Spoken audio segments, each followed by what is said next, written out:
بسم اللہ الرحمن الرحیم۔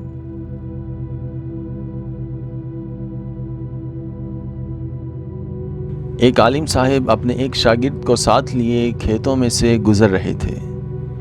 چلتے چلتے ایک کھیت کے باہر ان کو ایک بوسیدہ جوتا دکھائی دیا۔ صاف پتہ چل رہا تھا کہ کسی بڑے میاں کا ہے۔ قریب کے کسی کھیت کھلیان میں مزدوری سے فارغ ہو کر اسے پہن کر گھر کی راہ لیں گے۔ شاگرد نے جناب شیخ سے کہا، حضور کیسا رہے گا کہ تھوڑا مزاح کا سامان کرتے ہیں؟ جوتا ادھر ادھر کر کے خود بھی چھپ جاتے ہیں۔ وہ بزرگوار آ کر جوتا موجود نہ پائیں گے تو ان کا رد عمل دلچسپی کا باعث ہوگا۔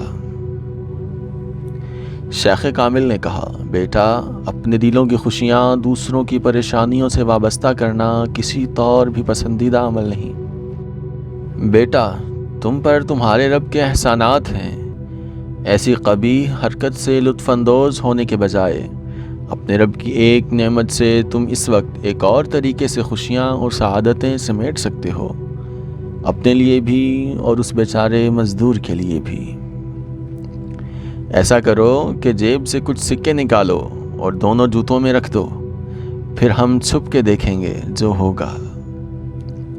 بلند بخت شاگرد نے تعمیل کی اور استاد اور شاگرد دونوں جھاڑیوں کے پیچھے چھپ گئے۔ کام ختم ہوا۔ بڑے میاں نے آن کر جوتے میں پاؤں رکھا تو سکے جو پاؤں سے ٹکرائے تو ایک ہڑبڑاہٹ کے ساتھ جوتا اتارا تو وہ سکے اس میں سے باہر آ گئے۔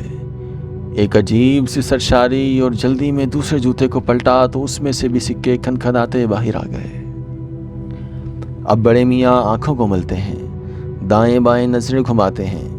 یقین ہو جاتا ہے کہ یہ خواب نہیں ہے تو آنکھیں تشکر کے آنسوؤں سے بھر جاتی ہیں۔ بڑے میاں سجدے میں گر جاتے ہیں۔ استاد و شاگرد دونوں سنتے ہیں کہ وہ اپنے رب سے کچھ یوں مناجات کر رہے ہیں، میرے مولا میں تیرا شکر کیسے ادا کروں؟ تو میرا کتنا کریم رب ہے۔ تجھے پتا تھا کہ میری بیوی بیمار ہے، بچے بھی بھوکے ہیں، مزدوری بھی مندی جا رہی ہے، تو نے کیسی میری مدد فرمائی؟ ان پیسوں سے بیمار بیوی کا علاج بھی ہو جائے گا، کچھ دنوں کا راشن بھی آ جائے گا۔ ادھر وہ اسی گریا اوزاری کے ساتھ اپنے رب سے محو مناجات تھے اور دوسری طرف استاد اور شاگرد دونوں کے ملے جلے جذبات اور ان کی آنکھیں بھی آنسوؤں سے لبریز تھیں۔ کچھ دیر کے بعد شاگرد نے دست بوسی کرتے ہوئے عرض کیا، استاد محترم آپ کا آج کا سبق کبھی نہیں بھول پاؤں گا۔